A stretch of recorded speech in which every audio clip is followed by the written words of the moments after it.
Errol Spence Jr. na dating tinalo ni Terence Crawford nagbigay ng pahayag tungkol sa paparating na laban ni Crawford kay Canelo Alvarez. Sabi ni Errol Spence, naramdaman niya ang lakas ni Terence Crawford. Tunay daw yun, malakas talaga. Pero hindi raw biro ang body shot ni Canelo Alvarez. Kaya ang mangyayari dito, uuntiin daw ni Canelo si Crawford hanggang umabot na sa late round. Kapag unti-unti nang na-damage si Terence Crawford lalo sa body shot, alam nyo naman kapag tinatamaan ka sa body shot, bumabagal ka at malaki talagang nababawas sa lakas mo. Yan ang sekreto ng body shot mga tol. Kapag mabilis ang boksingero, body shot ang tirahin. Kapag tinatamaan na ng solid ang body shot, habang tumatagal ang round, bumabagal na yan at syempre malaking bawas sa stamina. Kaya prediction ni Errol Spence, late stoppage ito para kay Canelo Alvarez. Pwede raw may stoppage si Crawford, round 10, round 11. Kaya September 13 mga tol, abangan natin yan. Malapit na. Kayo, ano ang prediction nyo dito? Pwedeng manalo si Terence Crawford by decision o stoppage nga para kay Canelo Alvarez. Kasi hindi biro ang timbang na akyatin ni Terence Crawford. Pero marami pa rin ang naniniwala kay Terence Crawford kasi sa tangkad, halos parehas lang sila. Sa haba ng reach, mas mahaba rin si Terence Crawford. Ang problema lang dito sa gabi ng laban, malayong mas mataas ang timbang ni Canelo.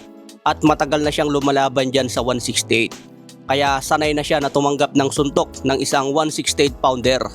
Si Terence Crawford ngayon palang masusubukan. Kaya nga marami ang naiintriga sa laban na ito at marami rin ang interesado. Kaya abangan natin mga tol, September 13, pwede nang tayan yan ngayon. Ayon naman sa prediction ni Timothy Bradley, kailangan daw ni Terence Crawford bumato ng mga combination punches.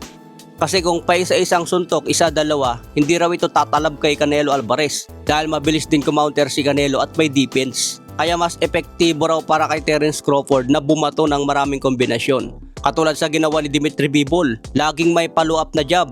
Hindi niya binibigyan si Canelo Alvarez ng oras para kumounter. Kaya doon natalo si Canelo kay Dimitri Bivol dahil sa sunod-sunod na suntok at in and out na galawan.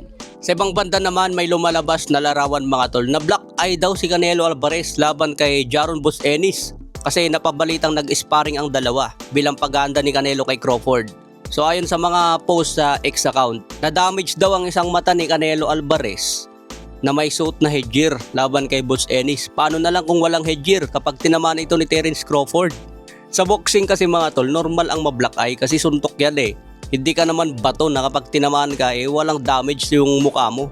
Tao pa rin yan si Canelo Alvarez. Normal lang na ma-damage yung mukha niya kasi balat pa rin yan. Kung ano yung balat ni Canelo, ganun din ang balat natin. Pag tinamaan yan, masusugat pa rin yan o mabablack eye. Ang diferensya lang si Canelo, hindi siya madaling mag-groggy o hindi siya madaling i-knockdown. Pero nagkakasugat pa rin yung mukha niya. Yung mga black eye, normal yan sa suntukan. Kahit sparring man yan, may headgear, malakas pa rin si Jaron Dos Ennis. Unified champion nga yan sa welterweight eh. Kaya may damage pa rin ang suntok niyan. Okay mga tol, so hanggang sa muli nating updates.